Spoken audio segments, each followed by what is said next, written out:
Hello, welcome back to Bloodborne. This is going to be part 17 of the comic playthrough. So last part, we went ahead and took care of showing you guys the backdoor route into Yusefka's clinic. And then we went on a little bit of a detour to Castle Canehurst after obtaining the summons that you get from the clinic in order to achieve 2 more weapons to add to my arsenal that I needed for this specific playthrough. So now I am rocking the Raider Palache, which is a rapier, very stylish, has some slashing, overhead swings, and pokes. The R2 is a slash. The heavy is a super poke, which is very good and very versatile for a lot of different types of enemies in the game. The only thing that I can say that is weak about this character is that I don't have any kind of serration. So dealing with Beast is going to come in the form of putting fire paper onto the Raider Palache and dealing fire damage. Or I can put a bloodstone gem in there and give it the innate effect of fire instead of having to worry about wasting papers. But those are not very hard to come across, so we don't need to worry about stuff like that. So at this point, it would be viable to go ahead and put on, if you haven't already, fire paper or bolt paper, unless you've been using it, then great. I'm not going to do it for now, because I kind of like to keep my inventory clean.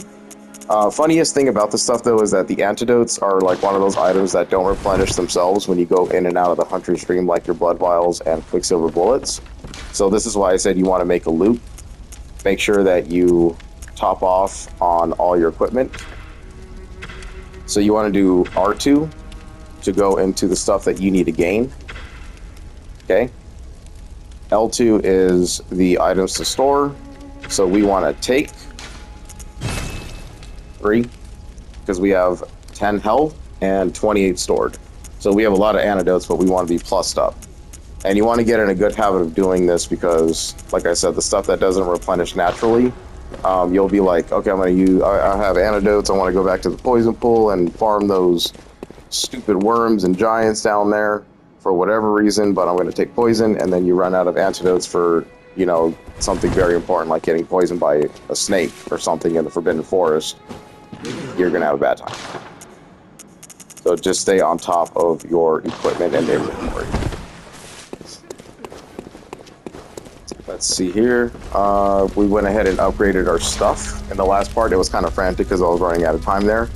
But we got the Raider Palache up to 6, and the Rifle Spear up to 6. We grabbed a few stone chunks from Castle Canehurst, but like I said before, I'm not going to go ahead and show a +7, +8, or +9 weapon until we actually are meant to have them, just so we don't overdo it too much.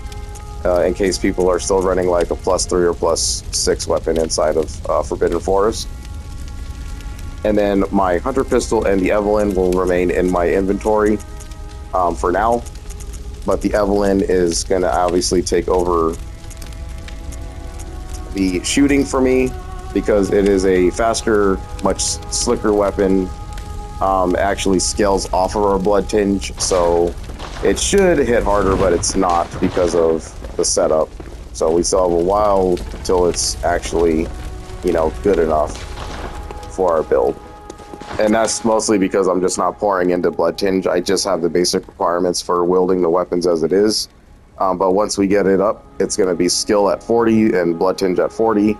And then we'll work on vitality again, and then eventually get endurance up to 20. Now that we're running kind of a faster moveset. But from here, we want to go on to the second part of the Forbidden Woods.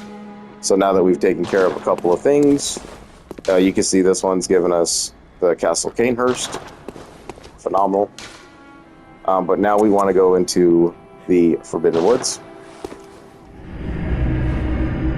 If you didn't already, go to the memory altar and put on the Impurity rune, because that rune is going to allow us to summon different NPCs throughout the game that would otherwise be hidden unless you belong to a certain covenant.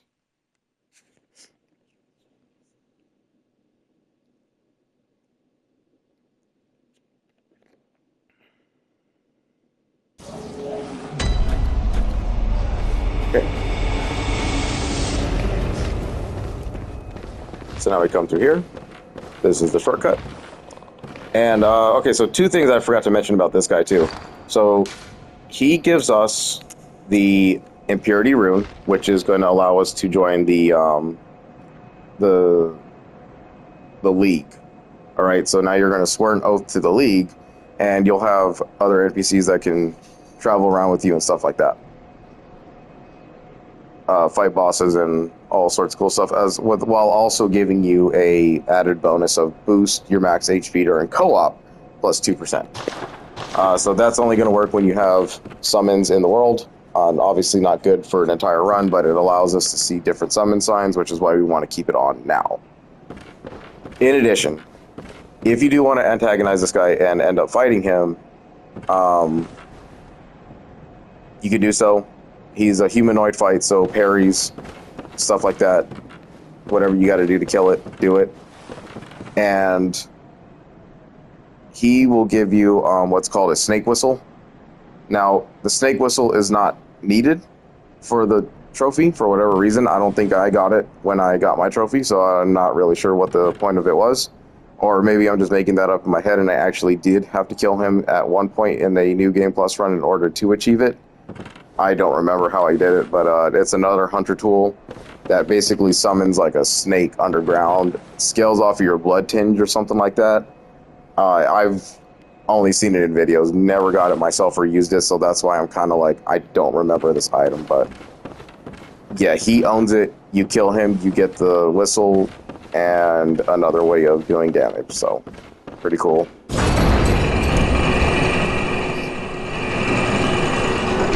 Okay, as always, if anything goes wrong, send these elevators back up. You can go ahead and take on Snaky Boy if you want.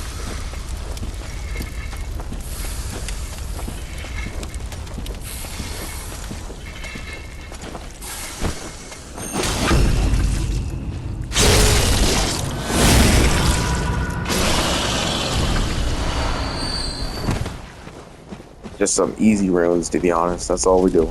Alright. Now, this could be split up into two parts because this place is pretty long and there's a lot of backtracking. Not a lot of people like this area, so whatever, but I like it because I think this is the most exploration point of the game, of the entire game, actually, that Bloodborne allows us to do.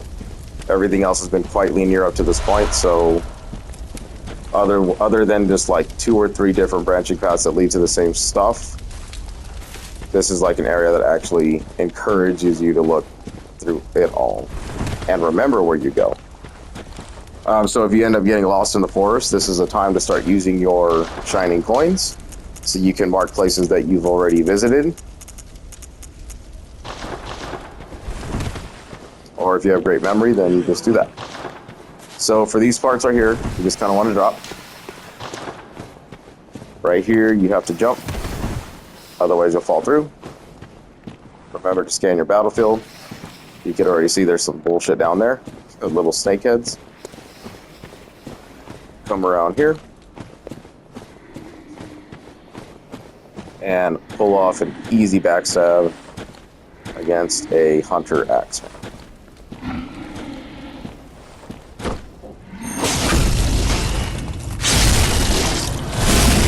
He'll go flopping to the floor. So like I said, those twin blood shards are still prominent. They are showing up still to this day. You could drop down there, that's not a problem, but I like to not suffer stupid damage sometimes if I can help it. So I'm just going to go backwards. Don't believe you can jump back over. Yep, so you'll have to take the dive. These things are really easy to kill, just kind of R1 spam. They drop regular stone shards, which is a great way to farm them for weapons that you are trying to utilize and trying to test out everything you can. Or they drop the murky, I think it's the murky, is what they're called, gemstones for the poison. A very rare drop for them, though. The bigger snake balls will come across those. They give them off, too. So, something to be aware of. Just be careful. Like when you walk over to an edge, just kind of look down. We can already see there's like those blue alien dudes down there. But you could slip off these shits real easily and just fall to your death. Want to go ahead and grab some shiny coins. See, the coins they're really trying to tell you something. They're like, hey, we're going to give you this. Figure out what to do with it. See, at this point, you kind of figure out like what weapon really is going to do the best damage against certain shit. So like the Reader Palash, 3 hits, right? The spear, 2 hits. So obviously they're trying to tell you that the snakes are weak to thrust.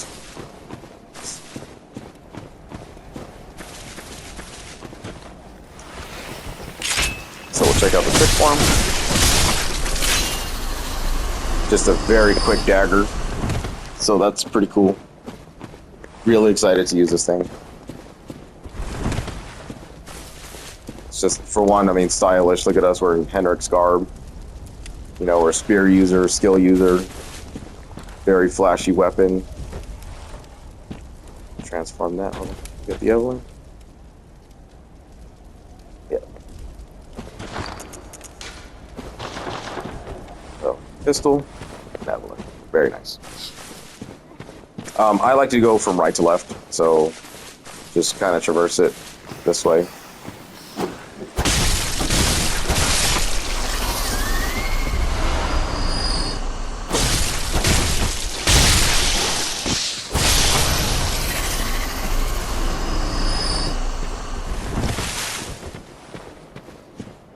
Yeah, honestly, these dudes are just, you know, once they get their attacks off on you, they just hit hard.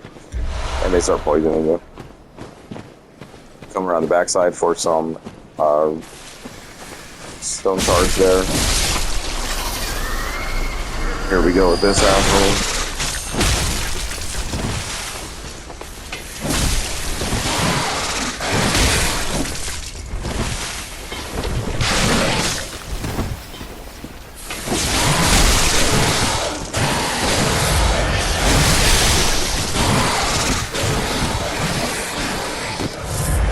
See, this is what I'm talking about, this place. You just, you know, I'm playing this very sloppily, obviously. But you could just be backing up, right, you know what I mean? And these things are just going to be right there.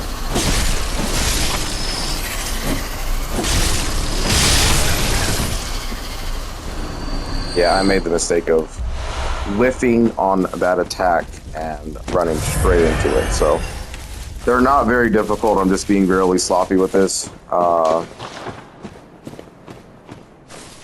Not paying attention, to be honest, because I'm on a bit of a time constraint. I don't want to take too many parts to do the damn forest, even though it's really long. So stick to the right side. We'll still continue on here. Come around here. Kind of deal with the snake.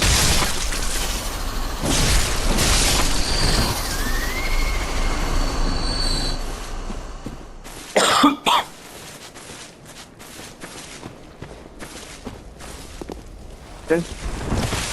Continue to kind of glide yourself around the right side. We want to explore all this as much as we can. So you might think that this is an easy backstab, but there's a goddamn snake right.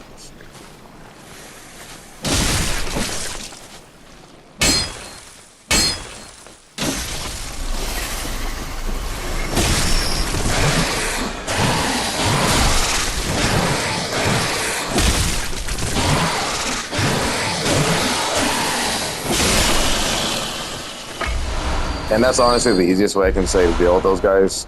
If you're a Salt Cleaver user, you're going to want to have the extended version. So anything with range is really the name of the game here. Just kind of back up. So I'll play it a little bit more safer, just so you can see how it's done. Instead of taking all that unnecessary damage. Yeah, really nothing here on the backside. Just an ambush opportunity along with gaining runes, but runes from the snakes are not the greatest, so you don't really worry about that shit. Then just continue to glide around the path. This is our first instance of a giant snake ball. Use the tree for cover and get behind this thing.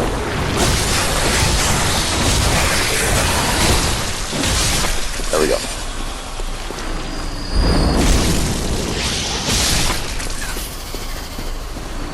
They will have a chance at dropping twin or murky blood gemstones. Come around here, grab this. The clear deep sea rune, that is a really good rune that we are going to want to have. Slow poison resistance, so if you find yourself really struggling with poison, put that on. Go back to the hunter screen, put it on. Wear the church garb set, and then you probably won't even worry about poison at all, to be honest. Obviously there's better runes than that, but for now, we can only deal with what we're afforded. Go ahead and check around here. Be very careful, this rock right here, I don't know what's up with it, but I slipped off of it like hundreds of times, so just don't get too close if you're trying to do some sightseeing around here. And in this situation, I do not suggest dropping or falling because you're going to run into a pit of shit.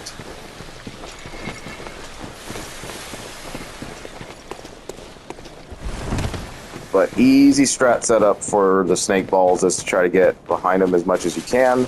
I will showcase what you do when they are in front of you, because there's going to be situations where they don't give you an opportunity to get behind their ass.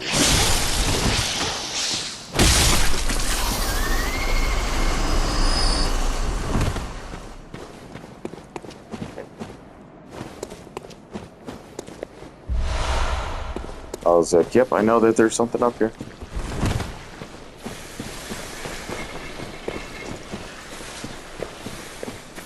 Alright, so with the right side of the path taken care of, you want to go ahead and backtrack. Now, I normally would never do this. I just kind of go like in a zigzag from right side up the middle and then down to the left side. But I'm trying to keep this as organized chaos as much as I can, especially if you're newer to the game. Come around the sides. And then you'll see that we are back at the beginning of the second part.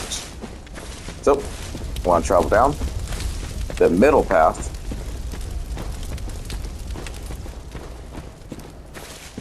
Kind of want to, you know, just check everything out as much as we can.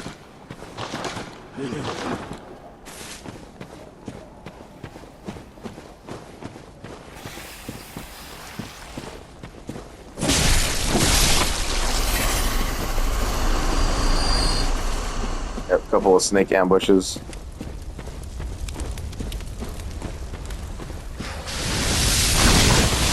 Yeah, those dudes launch those shits from far away, so just be careful.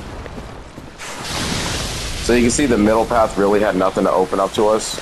But now that we aggroed that giant snake, we want to, you know, kind of deal with it before it sneaks up behind us. Just sidestep, one poke.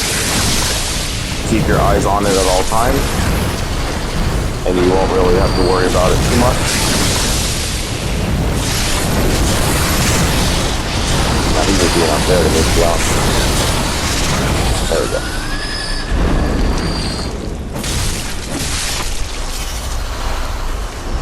So murky, regular. Now that snake is usually positioned right here. So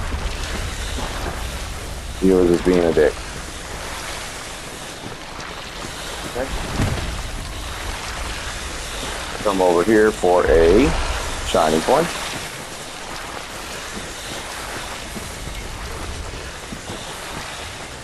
Now, if you were to fall down here, you are going to have to deal with the blue-headed fucks. They can be very dangerous when they start swarming you, and if they get some hits off, I mean, it's ridiculous how much damage they actually end up doing to you. So just be very careful if you end up falling down the pathway. Thrust weapons and electricity will be your best friends down there. This is a death drop, which I almost freaking slipped off, so just stay away. And I mean, you can tell these things are chasing us. You know, they're not fast, but they'll just kind of creep up on you. Just want to watch out. Then we want to run the right path. and grab any of these items that we missed, and then this will be it for the first like little bit that we entered the zone through. If you're playing with online, then you'll have notes from other hunters that will generally point you in directions to get items. Or they're just going to make mentions of enemies and, you know, stuff like that, so. Not too bad. Community does try to help. Sometimes they like to play tricks and say, like, take a dive or down here or something like that, so a lot of tricksters trying to kill you for no reason.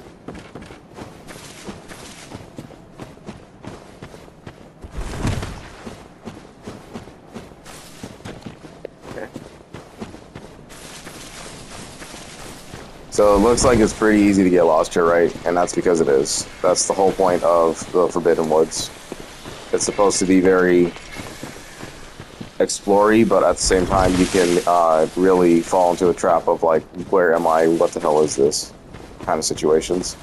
So you saw that I used this fire pit to destroy that snake. That's one of the easiest things you can do, is to guide it around and let it kind of sit on top of this flaming horse. And it'll just take that continuation damage, allowing you for an easier kill towards the front of it. But that's not the method that I wanted to show, in case you really don't have any way to deal with them other than hitting them through the face. Okay.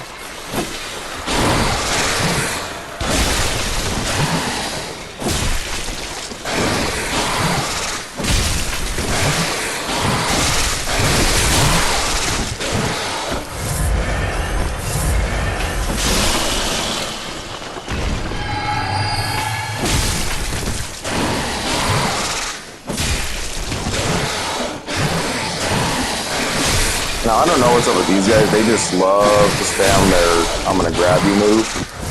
Just stay topped off in case they do grab you, though, because that almost happened. Oh.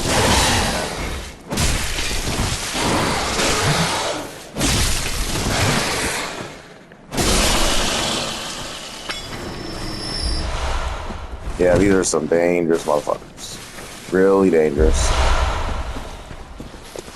They do drop blood vials, though, so it's like very good kind of deal with them like that. Okay, aggroed them again.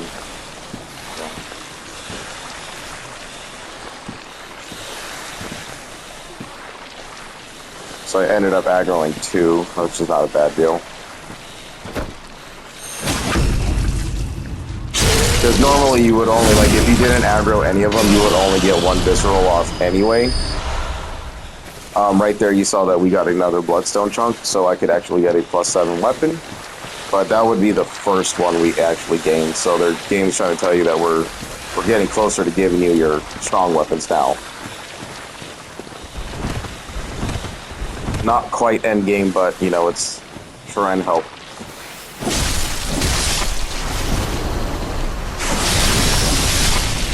Up around this corner for another guy. You want to lead the little snakes out. You don't want to get trapped, obviously, with everything kind of rushing at you.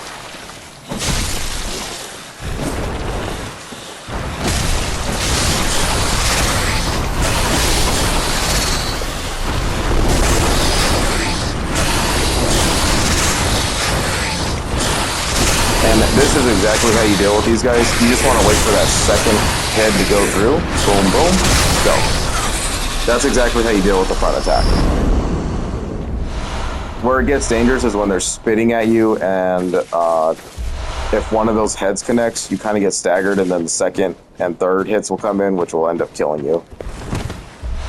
But if you're patient and you just kind of wait for the 2 heads to kind of snap together 2 times, and then just do 1 poke, get away, that's the way to deal with it.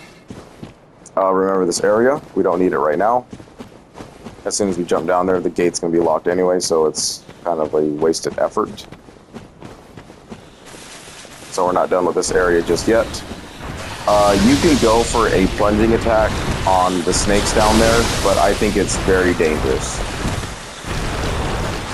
So what you want to do is watch that snake in the background. Use this tree as cover.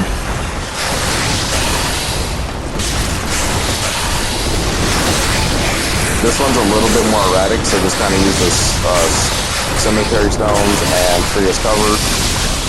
Poke away at him. The other one in the background is going to be spitting. There we go. Just kind of want to time your dodges. Yep. Again, use the tree. There we go. Trying to get this loot. It's all rhythm from here. Oh. My rhythm is obviously shit. Okay. Then there to pick up the Deep Sea rune. Deep Sea will give us added frenzy resistance. So, very, very important item. Going to be used for much later. Okay. So we went ahead and grabbed the items that we could. Remember that area, like I said, we're not going to need to go down there just yet. We are going to backtrack, but we do want to go up here first, just for an item. You can get the drop on the snake, but I think it's honestly just dangerous to do that, because the way that you want to do a plunging attack is if you know you're going to pummel an enemy, knocking them down, or if it's going to insta-kill them. If you can't reach those two criterias, then they're not worth doing, because you'll get stuck in an animation, the enemy will spring and just attack you, and it's retarded. That snake dude used the whistle to summon more snakes. The whistle version that you get does not do that. It's actually a much cooler animation. Yeah, go ahead and just poke away at these assholes. There you go.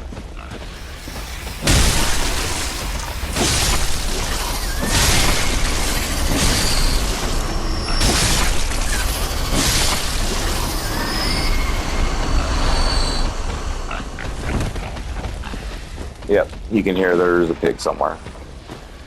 Right there. So you do want to get behind Wilbur here, if you can. That snake guy could probably fuck this up, though.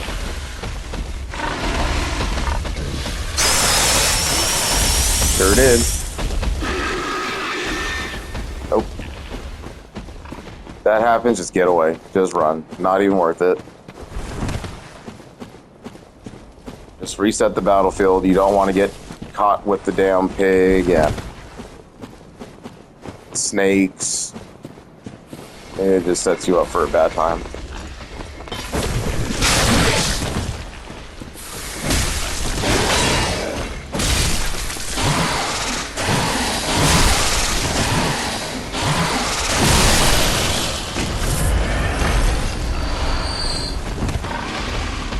Okay, now, unless the little snakes attack us, you should be able to get behind them.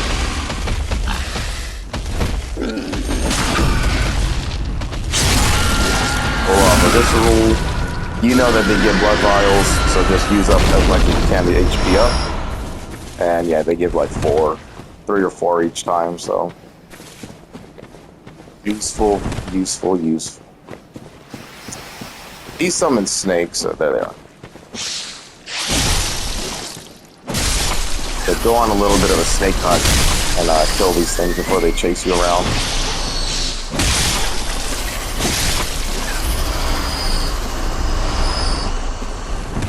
I mean, they're actually kind of useful to get summoned like that because they drop those murky or the regular bloodstone gems, so very useful. They kind of give us extra ways to do that. Nothing around here. You can climb up here. This tree. Climb it. And then drop down. To get you the Grave Guard robe, the manchettes, and the Grave Guard kilt. That set is really good for our frenzy resistance. We're going to need the hat. I'll show you how to get the hat here in a minute. It does a lot of good things though, poison resistance, frenzy resistance, but it's mostly for arcane and and poison resistance. Or frenzy resistance, my bad. Yeah. Now we need to get up there. I'll show you how to get up there, though. It's not achievable this way. Easiest way that I can explain this is if you remember this. You go through these little vines that are attached off the tree. And then if you remember where the pit was that I said do not drop in order to fight the blue aliens, you're going to come around to the side here. And you have to do a jump right at this point. Now, there's a good chance that I'm going to fall and slip, so if that happens, just get ready to defend yourself. So you want to get the jump point to at least right at the very edge so that you make the jump for sure. Just come back, and there we go. Now, if you whiff and you miss the jump, you're going to fall, and these dudes are going to come after you. If that happens, just run to the backside, use the tree as cover, try to funnel them together, and just stab away. Watch your stamina and stab away. And they don't really take a lot to kill, but if they gang up on you, I mean, they'll just kind of slap away, and you'll pay for it. So, just something to watch out for. But that's the way to get the full set for the graveyard stuff. So if you want to go ahead and put that on, do so. We're actually going to change out of Hendrick's garb for the next boss encounter, because it's going to be a fire-related encounter. Now from here, we can go ahead and just kind of traverse, kind of explore, kill some enemies. You'll come up on two paths, which is great, but you want to turn around, and you want to go up this way. Watch out for sneaky snake balls.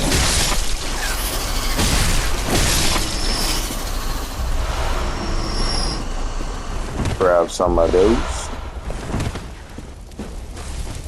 Grab some of those.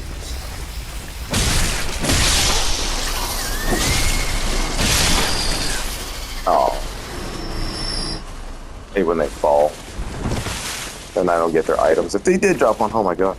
Yep, that was it. That was almost a death, guys. Death by stupid.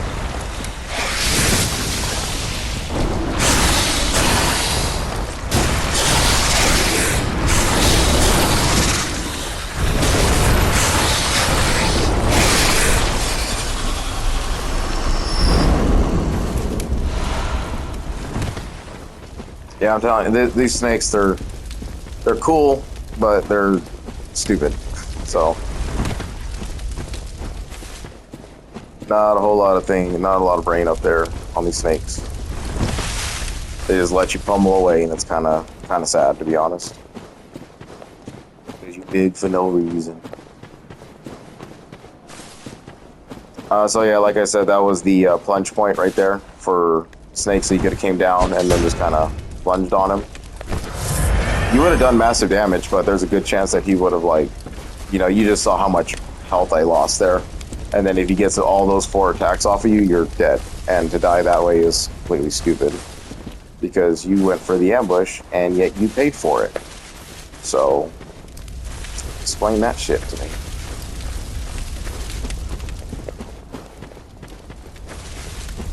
Now, if they had like a cool like Dark Souls where you jump on them and it actually did like an animation or something where it stabbed them in the head or chopped off some heads, I mean, I don't know.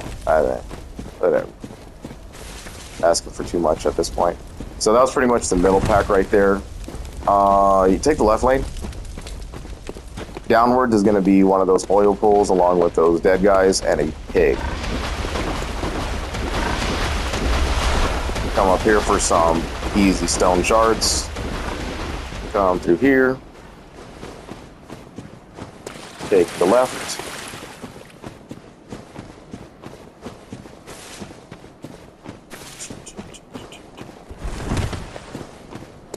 And you will see that we have entered the path through a different way with these blue fuckers.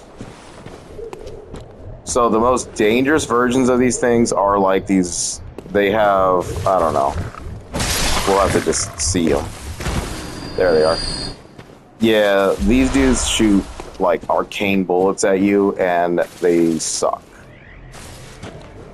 So this is not really the most prominent way to approach the section because we do want to get an ambush off of them, and I find the ambush to be easier to pull off from the other side.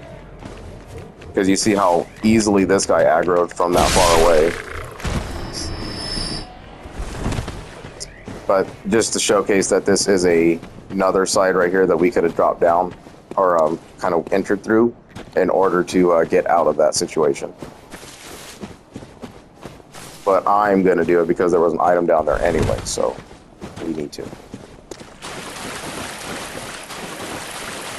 Now, coming across here, if you take the route up,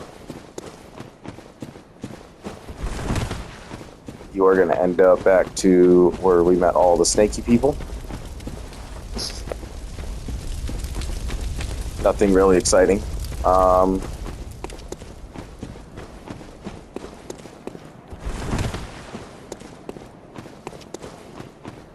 Come through here and cut to the right.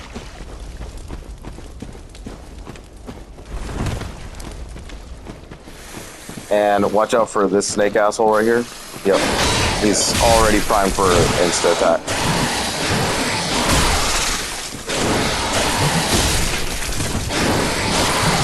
Oh my god, that was close. I'm honestly getting really lucky at not getting grabbed right now. I should have been grabbed like 4 or 6 times already.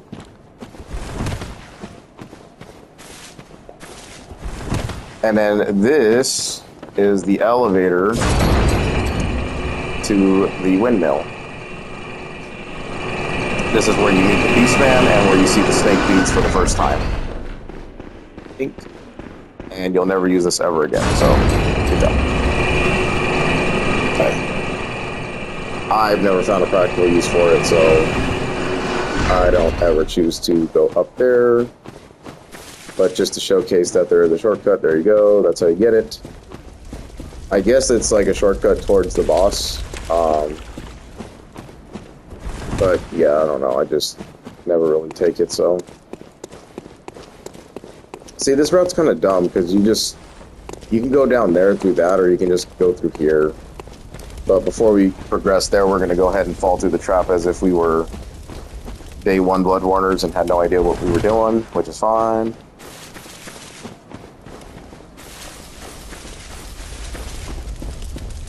So you're exploring, you're like, oh cool, I'm gonna go check everything, and then all of a sudden you're like, fuck, there's an item.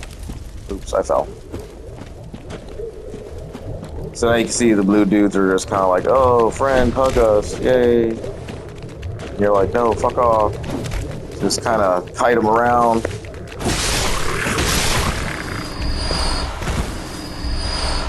Yep, they drop arcane bloodstone, so there you go. The arcane bloodstone is just a scaling for your arcane.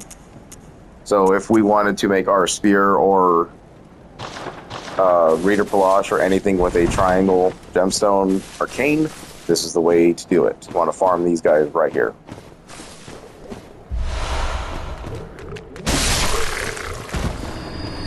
Thrust damage, they're dying in 1 shot, so they're very, very weak to that. These dudes, though, they're assholes. Just go in there and smash. Yeah. They make really cool sounds, but they are just not to be fucked with. I mean, once they shoot you with their arcane crap, you're done. You know, they're gonna really pop you for some heavy damage, and there's no getting out of it. Really good tempering bloodstone gem for our triangle weapons, so want to make use of those. And the anti-clockwise metamorphosis boost your max stamina by 10%, which is why I said I don't really like to upgrade stamina too much in Bloodborne, because I use that and its upgraded version in my rune build anyway, so I already have the max amount of stamina that I need for the game to begin with. So 15 is usually what I carry, but I'll go up to 20 because I'm going to do the chalice runs, which are going to give me a boatload of runes in the future. While we run up. And I think I ran up to the shortcut like a dumbass. I did. My bad. And I looked around in my kitchen and I was like, what's moving? And I got distracted. So from here, we're going to take a left. And we actually want to take the bottom path. Remember pigs, okay? Pigs are dangerous because they hit stupidly hard for no fucking reason. But, you know, we got to deal with it. All of this is just like, it just circles back to each other. You know, if you're really lost or whatever, I mean, explore it as much as you want. There's no right or wrong way to do it. Just don't fall off the edges, because most of the edges don't have like ledges that you can catch yourself on, and you'll just like fall straight to your death. Even if you like just slide down the hill like a normal person, you'll still just kind of proc a death fall, I guess. I don't know how to really say it.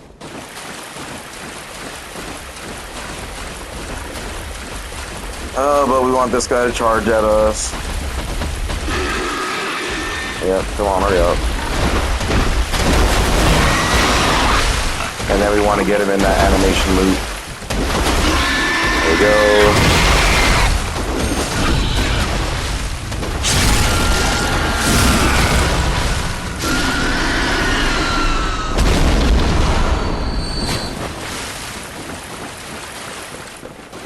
Now, if you take the under route here, there's going to be some dudes down this way.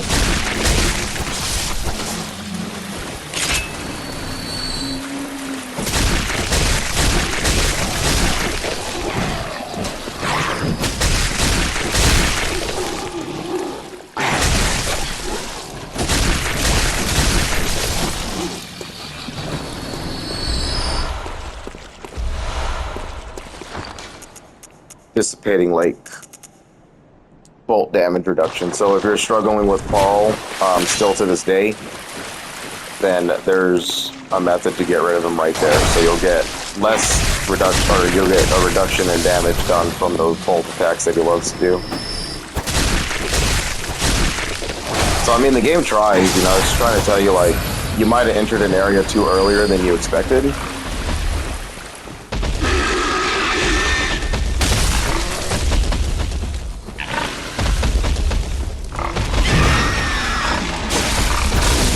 Yeah, when the pigs act like this, I would just kind of take swipes at them.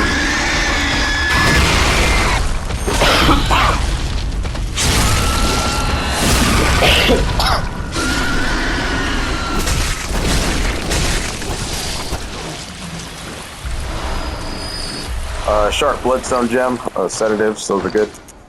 Sharp Bloodstone Gem, those are good for your skill. Yep, skill scaling plus 12. So very good rune for me to have, because if I want a... honestly, I don't know. I don't really know how to explain. Like, the scaling in Bloodborne is probably one of the weakest things I've seen of the Souls games. Whereas, like, in Dark Souls, you know, if you have, like, an A or B tier, it really shines what kind of build you're trying to go for, because the scaling attribute really adds those points that you want. But in Bloodborne, it just seems like you could be 40 dex, or, you know, 40 skill, and you have, like, a level C or something like that, like a grade C type of weapon, and the scaling attribute will give you, like, barely any percentage upgrade. And then you put those skill things in there and it upgrades it to a B, and it's only like 4 points more. So it's really shit. So this is the place I said to remember. So once you open up this gate, or if you drop down from that point, the gate would have been locked, so you would have been locked in with this guy.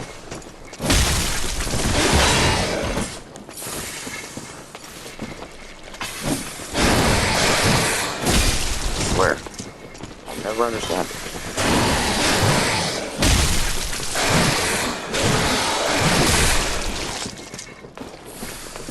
He just can't get through the door. It's fucking hilarious, this game.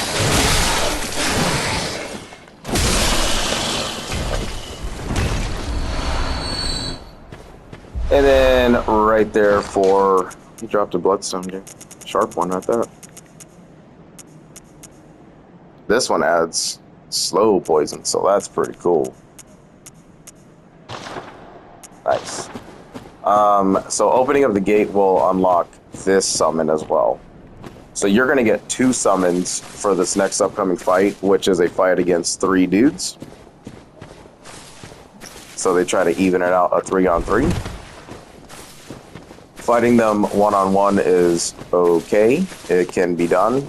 But if you're new to this, you're probably going to struggle, which is fine. So we would have dropped down from here, fought the dude, had a lock gate, needed to run all the way around here, up to here. And then down here, I think would have been a giant snake ball or something of the sort. So we'll just go ahead and drop because I'm not going to fight the boss right now. Yeah, I think this would have been giant snake ball territory. Dude would have been running around summoning the snakes. And then you could tell that this is the beginning entry area.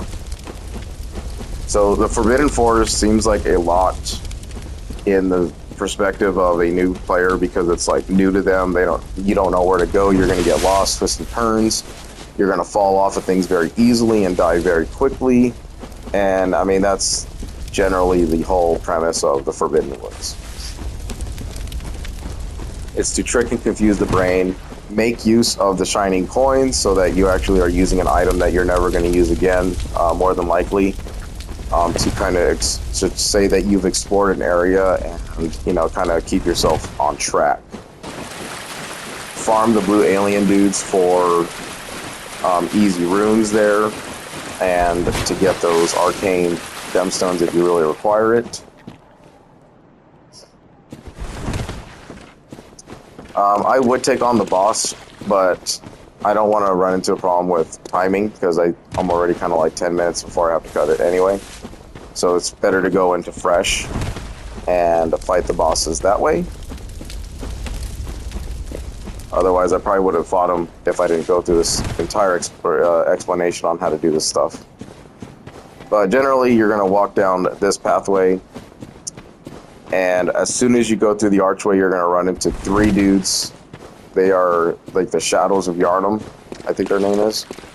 They're like the most unrememberable thing about the game for me because, I don't know, they're just not that interesting. They're just dudes that turn into snakes and have fire attacks. They're kind of cheesy. I mean, you can, if you have the Saw Cleaver, once you get onto a 1v1 situation with them, if you just strike them and they do like the sidestep, you just kind of wait out their sidestep and then get them in this continuous loop of like slash, step, and you'll never run out of stamina because you're going to regenerate. But I mean, if you go in there and you kind of like wild swing and get frustrated and roll around, that's like how you die to those things every single time. I'm not saying it's perfect because, you know, I die too, even with summon help, just because like their fire attacks are strong. This one has like a katana that kind of like swings all over the place. They can extend their weapons. Once they turn into snakes, bigger snakes come out of nowhere and just kind of strike you. So there's a lot going on in the fight. I mean, it's a cool fight, but them as enemies and as boss, I don't know. I wouldn't even really consider them to be that great of a memory, to be honest. But important thing is to pop the gate. Make sure that you're wearing the Impurity rune, which is the Oath rune that we got from the League's little head dude, and these will be able to pop up. I think one of them pops up anyway, but the other one is a secret summon if you're not wearing the rune. So you'll get the younger Madara's twin, along with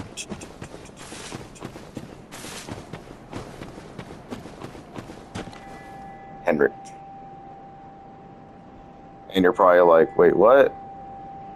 How's Henrik alive? Well, this is fucking Bloodborne, and this is goddamn Souls from Software. We kill NPCs, we use their souls as goddamn help, alright? That's how it works. So easiest thing I can say to do is just kind of pop a Bold Hunter's Mark, so you don't have to do this entire run back.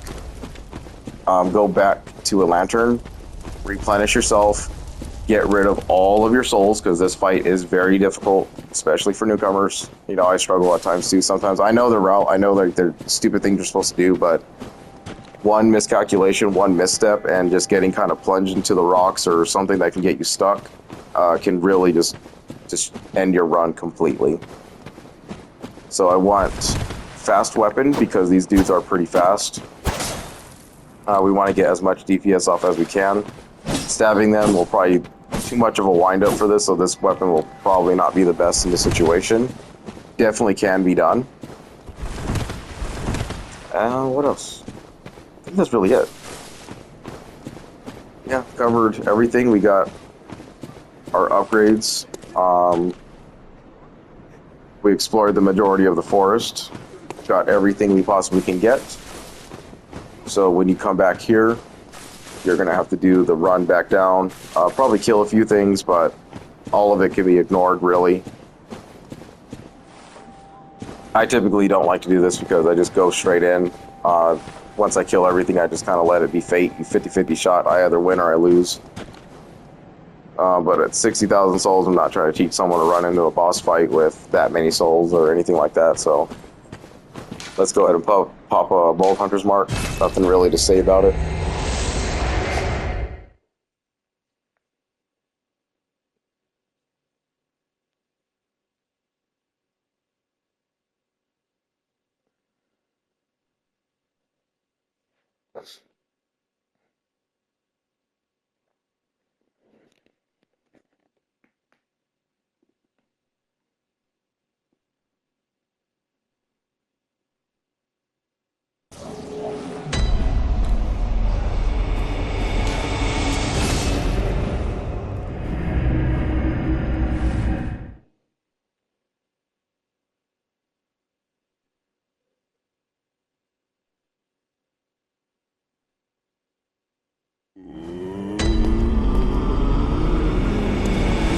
And as always, the loop, right? Go and find Gurman if he's anywhere to be found. Not here. Skip the doll for now because we have to upgrade. Also, for the fight, we're going to want to change our uniform, so go ahead and do that now. I actually want to see, does the charred gear... So we'll put on the graveyard stuff first.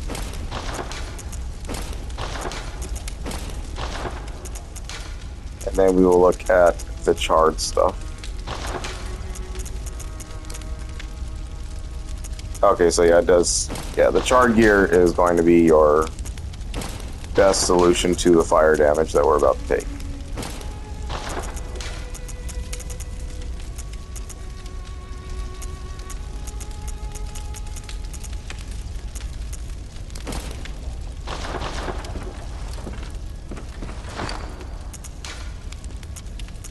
That is honestly so funny.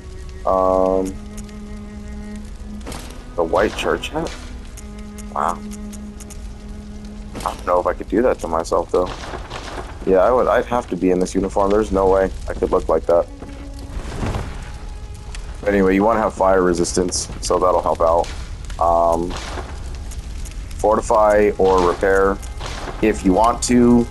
If you did follow and you went to Castle Canehurst and ended up getting those two early stone chunks, then go ahead and upgrade either one of your weapons to get a +7. It'll just make you hit harder, which is great. But I'm not going to do that because you should be doing it at a +6 anyway. I am going to add some new bloodstone gems though. So slow poison effect +60.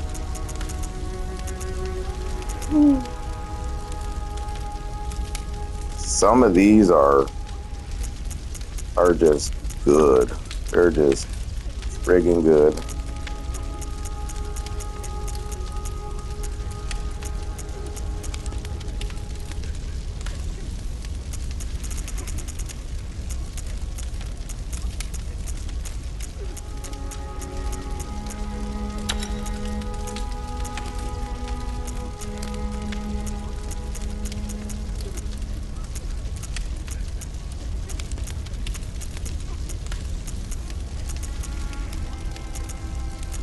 And I mean, I could add rapid poison or just beef this weapon up even more. We'll go for beef for now. And then we can add it just makes it, look at that, so good. That's what I'm saying about the scaling though, you know?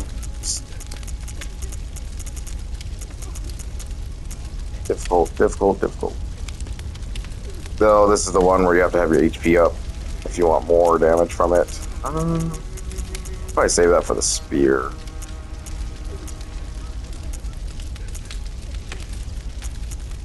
The murkies aren't too bad, to be honest. The sharp scaling.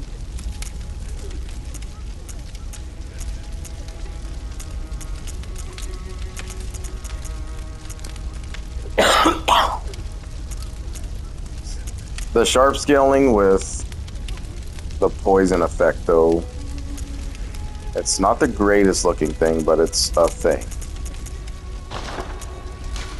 We'll just run that for now, see how we look. Spear's looking okay. Not a lot I really want to do with it.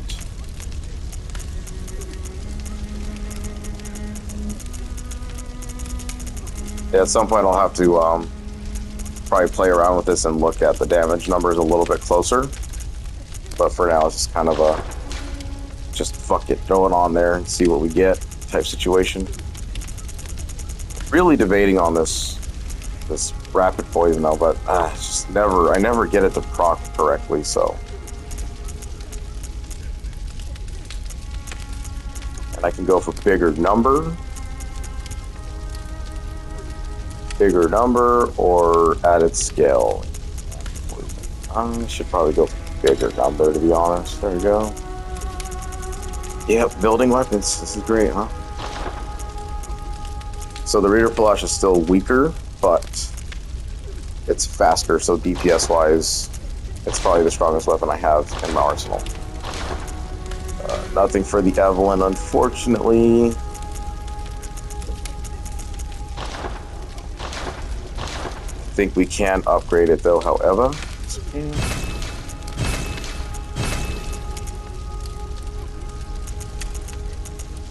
So now the Evelyn's on par. Rune wise, we want to actually start looking at this stuff. So physical damage reduction is cool still. More echoes from enemies is cool still. The bullets or the other stuff though is probably gonna have to go. HP, negligible. I would go with stamina. Keep the reduction, and then keep the echoes, or you can actually switch this one out for the max HP 5% boost. I just think it's too early to use it now because 5% for HP currently isn't going to boost it too much. But yeah, so I lose the silver bullets, but it's okay because I really need to be able to slash more and run away farther and just give myself more survivability with more stamina. So that's going to do it for this part. When we return, we will go ahead and take on the Shadows of Yharnam and continue on with the progression of Bloodborne's overall story. So thanks for watching. See you.